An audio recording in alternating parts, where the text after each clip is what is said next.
Are you having a hard time figuring out what to get Dad for Father's Day? You should check out Row 1 Brand's Vintage Pictorum Gallery. They have America's best sports art.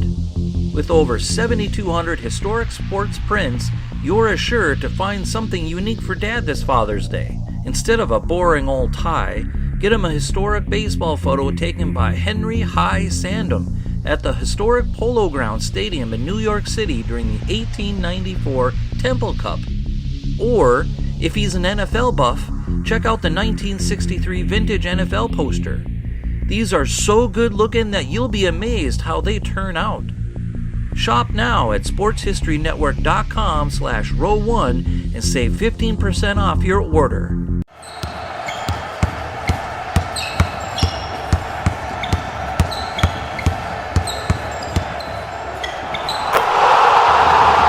This is Basketball History 101 with Rick Loayza. Welcome back to the award-winning Basketball History 101, part of the Sports History Network. I am your host, Rick Loayza, and this is the podcast where we bring to life some of the forgotten stories from basketball history. We are bringing old-school basketball to a new school audience. And today we bring you a story that goes beyond the basketball court. It is a story of how a basketball team united a nation. I love basketball, and you love basketball. I love watching the game in all of its forms. I'll watch professional, college, even high school basketball. I used to coach all three of my kids in youth basketball. When I was a teenager, I used to walk over to the local park just to watch the guys play pickup basketball. I was not always there to play. Sometimes I was there just to watch playground basketball. That is how much I love it. But sometimes the game serves a larger purpose than just a simple contest between two teams. Sometimes the game can impact a community or a state or even an entire nation. That is what today's story is all about.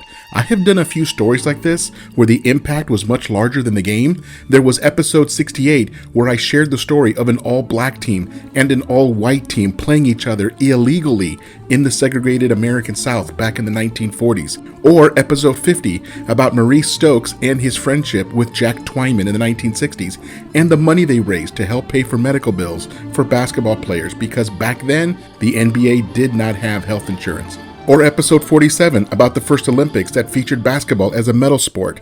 Those were the 1936 Nazi Olympics, and many Jewish American athletes had to think twice before heading over to Berlin to compete. In all three of those stories, the story took us beyond just the game itself. There was a larger social or political impact. And this is one of those stories. This story is about the Lithuanian basketball team that competed at the 1992 Olympic Games in Barcelona, and what they meant to the Lithuanian people. But to understand what the 1992 team meant to Lithuania, we have to understand the history of Lithuania and the pent-up emotion that went into the Olympic competition that year. As I mentioned in previous episodes, the game of basketball spread throughout the world extremely quickly. Just something about it seemed to capture people's attention. Maybe because the game is so easy to understand. I mean, if you take someone who has never heard of the game before and then you show them a game, it would only take about 5 minutes for them to understand how it works. That simplicity is part of the beauty of the game. Now, I'm not trying to insult American football when I say this because I love American football. I played American football for years as a teenager. But you can take someone who has never seen the game before and show them 10 full games of American football, and they still would have trouble explaining what they are seeing. It is a very complicated game. Basketball, on the other hand, is simple to understand. Now, that does not mean it is simple to play. Sometimes the strategies can become quite complicated, but I am talking just about understanding how the game is played. Put the ball in the basket, and if you can do that more than the other team, you will win.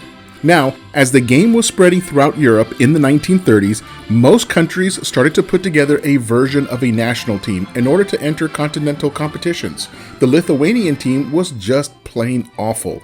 They were losing games by 60 and 70 points to other tiny European countries. Even today, the country of Lithuania is less than 3 million people. That is about the size of the state of Kansas or Mississippi in the United States. So right after the 1936 Olympics, one of the American players was invited to come to Lithuania to help coach the national team and show them the American way of training and playing. After all, the American team had just won the Olympics, and that player was Frank Lubin, whose family emigrated from Lithuania to the United States. So it made sense to invite him. Even today, Frank Lubin is considered the father of Lithuanian basketball. But they did not want him to just coach. He was still in great shape. He had just won the gold medal. So they gave him dual citizenship and asked him to also play for the team. In order to play, he changed his name to sound more Lithuanian. Essentially, he was going undercover. Frank was obviously an American name, so he went from Frank Lubin to Pranas Lubinas. Whatever you have to do, right? So in 1937, the European Championship took place. Lubin was very effective in coaching the team and improving their skills. I mean, he really did a great job of giving the team proper coaching and taught them how to play the game at a high level. But for the Eurobasket tournament, he recruited two other Americans of Lithuanian descent. Both were from Chicago, Pranas Talzunis and Felixas Krajasiūnas. Lo and behold, they won the tournament and were the European champions. It was an incredible turnaround. Overnight, the game of basketball became Lithuania's national pastime. Teams were forming all over the country at every age level. Courts and gyms were being built all across the country. In fact, just 2 years later, in 1939, Lithuania built the very first basketball-specific arena in all of Europe. It was called the Kaunas Sports Hall. 1939 was also the year that the next Eurobasket tournament was being held, and Lithuania won it again. This time, Frank Lubin brought in 5 Americans of Lithuanian descent. Now let's just call it what it was. Lithuania was stacking their team with American talent, and they did not care what anyone thought about it. The other countries protested because the Lithuanians were using basically an all-American starting lineup. But the protests fell on deaf ears. After all, the American players all had dual citizenship. Therefore, they were proper Lithuanian citizens. Lithuania was now the 2-time defending champions of Europe. More and more kids began to take up the sport. But then World War II happened, and that changed everything for nearly every country in Europe. Basketball was put on the back burner while everybody was fighting for survival.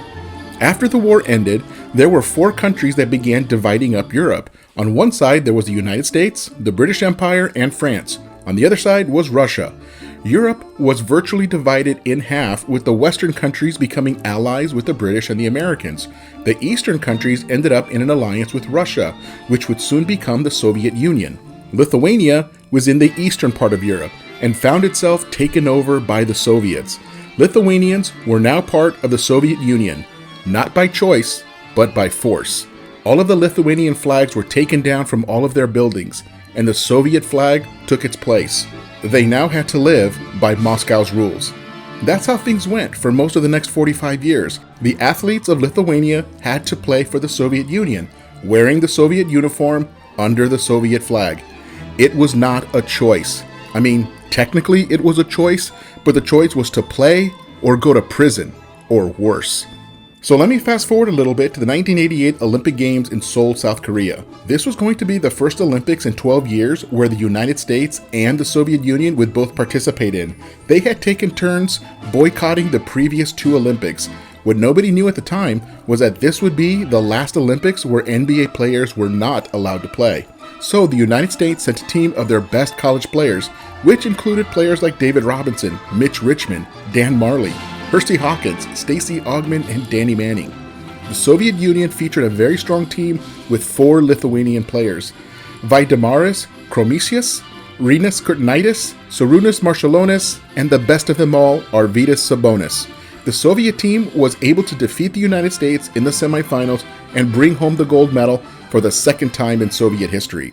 By the way, if you want to know more about Arvydas Sabonis, go back and check out episode 72 where we profile his career. Anyway, back to the story. A year after those Olympics in 1989, the Berlin Wall fell, signifying the end of European communism. It meant the end of the Soviet Union as we knew it. These various Soviet republics began to declare independence from the Soviet Union. Lithuania was one of those countries. They declared independence so that they could be in charge of their own destiny. All of the Soviet flags from around the republic came down, and the Lithuanian flag was once again raised everywhere. It was an absolutely incredible time for the people of Lithuania.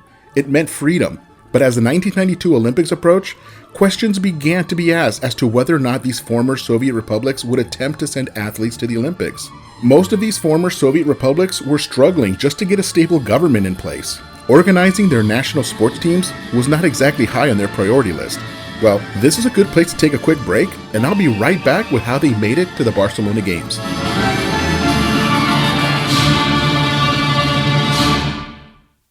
This podcast is part of the Sports History Network, your headquarters for the yesteryear of your favorite sport. You can learn more at sportshistorynetwork.com. We here at the Sports History Network proudly partner with 26 podcasts, all revolving around the history of sports. But did you know that many of our hosts were sports history authors way before they started their shows? It's true. We've got Joe Ziemba, host of When Football Was Football, Joe Zagurski, host of Pro Football in the 1970s, Mark Morthier, host of Yesterday Sports, Tommy Phillips, host of Lombardi Memories, and Scott Adamson, co-host of From the 55-Yard Line. All these authors have many books for you to choose from. To check them out, go to our website at sportshistorynetwork.com/sportshistorybooks. Pick up your copy today. Soundtrack provided by Kevin MacLeod of filmmusic.io. Welcome back to the show, and let us continue with the story of the 1992 Lithuanian basketball team. As I mentioned, the 1992 Olympics were coming, and they had to figure out how to get there. You cannot just send athletes to the Olympics. There are a few hoops to jump through. Every sport has its own version of how you get athletes to the Olympics, but this is how it works for basketball. First, a country has to set up a basketball federation that will organize and oversee the national team for that country. The federation for the United States is called Team USA Basketball. Second, that federation has to be accepted as a member in good standing by FIBA, the International Federation of Basketball. Once a country is a member of FIBA, they then become eligible to compete in the qualifying tournaments to earn a spot at the Olympics. For basketball, the Olympics only allow 12 nations to participate. Any more than that, and they would not be able to complete the tournament within the 16 days of the competition. So being able to secure a spot at the Olympics is a significant accomplishment in itself. Lithuania was not the only country that had to figure out what to do. If they were going to compete at the 1992 Olympics, they were going to need to move quickly in setting up a national federation for basketball and then applying to FIBA in time to still compete in a qualifying tournament. But they were not the only country in this predicament. Former Soviet republics like Ukraine, Armenia, and Latvia were in the same boat. These countries were all so new that creating and funding sports federations was a very tall order. These brand new nations had to focus on setting up governments. They had to write constitutions, elect leaders, create a national bank to issue currency, begin to collect taxes, create a military and law enforcement. This was not an easy thing to do, and trying to add sports to that was just too much. So the Olympics created a special exception in 1992. These former Soviet republics could still compete together under a single flag for just the single 1992 Olympics as the unified team. Most of these nations decided to do that because it was quicker and easier than doing all of the federation stuff that I just mentioned. But not Lithuania. They realized that the top 4 scorers from the Soviet team that won gold in 1988 were all Lithuanian. In other words, most of the basketball talent that the Soviets relied on was from their own country. So why have these guys playing for the unified team when they could play under the Lithuanian flag? So the country decided to quickly form a federation and apply to FIBA to be admitted as a basketball playing nation. To their credit, FIBA approved the application quickly. Lithuania could now compete in the qualifying events to get into the Olympics as a free Lithuania. This was a blow to the unified team since they just lost 4 of their best players. Now it made sense because Lithuania had the players, they had a coach, they just needed funding. Like most of these brand new independent nations, they had no economy. They were starting from scratch. The Lithuanian team would have to figure out how to fund themselves and get to Barcelona. And funding a basketball team is more than just buying some uniforms. That was probably the easiest part. They had to hire a staff like trainers, team secretary, arrange for flights, hotels, meals, etc. Now this is where luck played a role.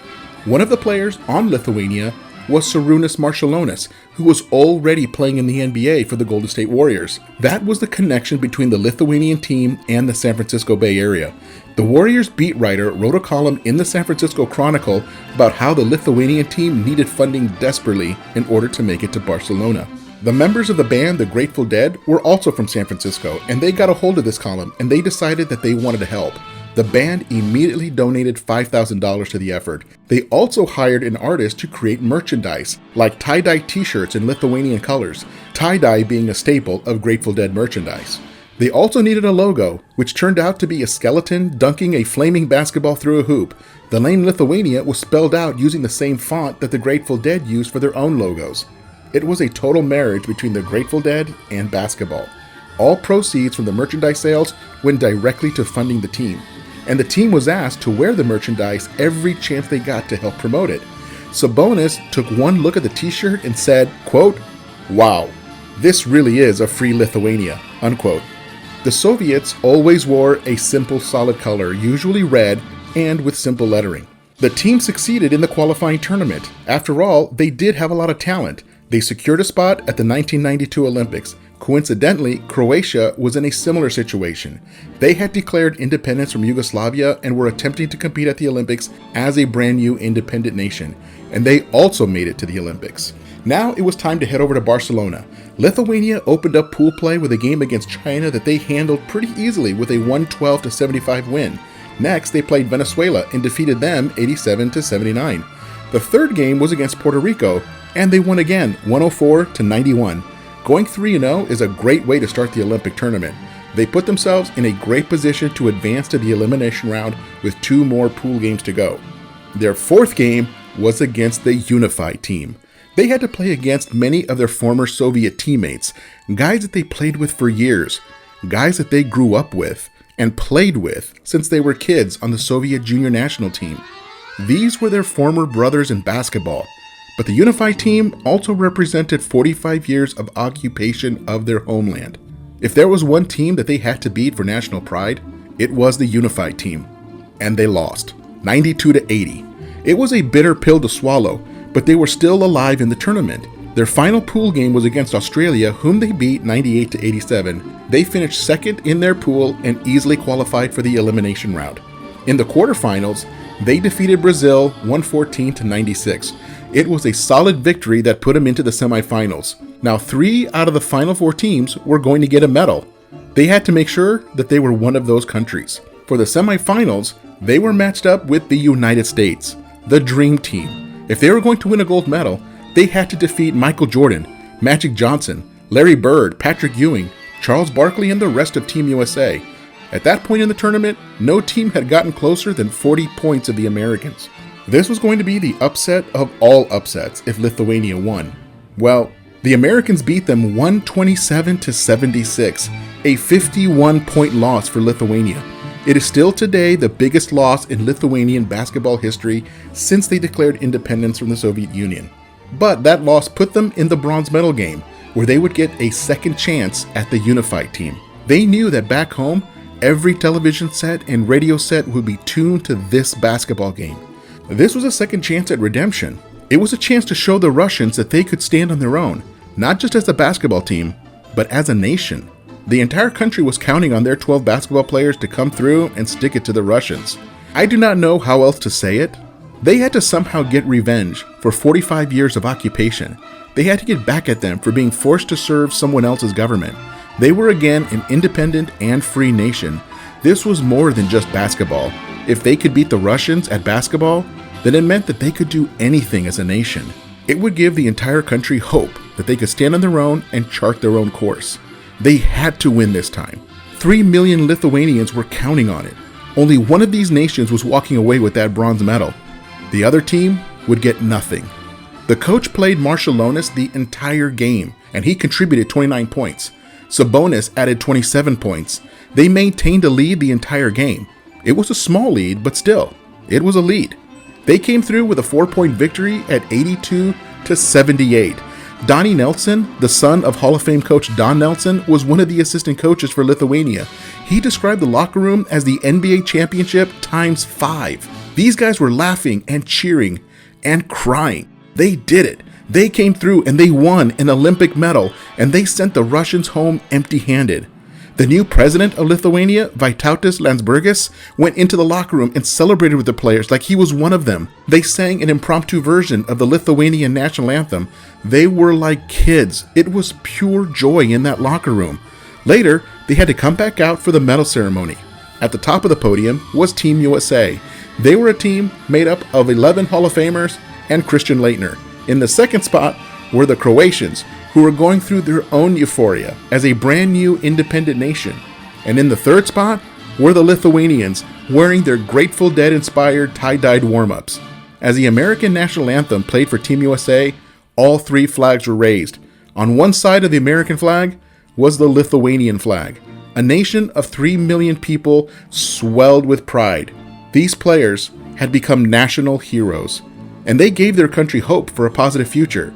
If they could beat the Russians, they could do anything. The Lithuanian team won bronze again 4 years later in the 1996 Olympics in Atlanta, and again in the 2000 Olympics in Sydney, Australia. For 3 Olympics in a row, they proved that they were the third best team in the world, even with NBA players now competing. In 2003, they broke through and won gold at the Eurobasket tournament, and they were again the official best team in Europe. Since 1992, other Lithuanian players have played in the NBA. In addition to Saronis Marshallonas and Arvydas Sabonis, you have Zydrunas Ilgauskas, Jonas Valanciunas, and Domantas Sabonis, the son of Arvydas. Lithuanian basketball still regularly puts out a very good team, but what they did back in 1992 set the stage for their success as an independent nation. Those players are all still heroes today. Arvydas Sabonis is the president of the national team, and the team is in good hands, and they will be for a long time. Well, that is our story for today. Join us next week when we share our profile on Bob Pettit. At the time that he retired, he was the all-time leading scorer in NBA history. That's next time on Basketball History 101, part of the Sports History Network, the headquarters of Sports Yesteryear. Go to sportshistorynetwork.com to find out more about this and other sports history podcasts. If you like what you hear, please hit that subscribe button wherever you get your podcasts, and check out our page on Facebook. It's called Basketball History 101 Podcast. There you will find shorter historical posts as well as comments and discussion starters on today's game. I'll also announce there when new episodes come out. I want to thank my producer and editor, Jacob Loayza. Join us each week as we continue to mine the history of basketball for more great stories from the past. Take care and see you soon.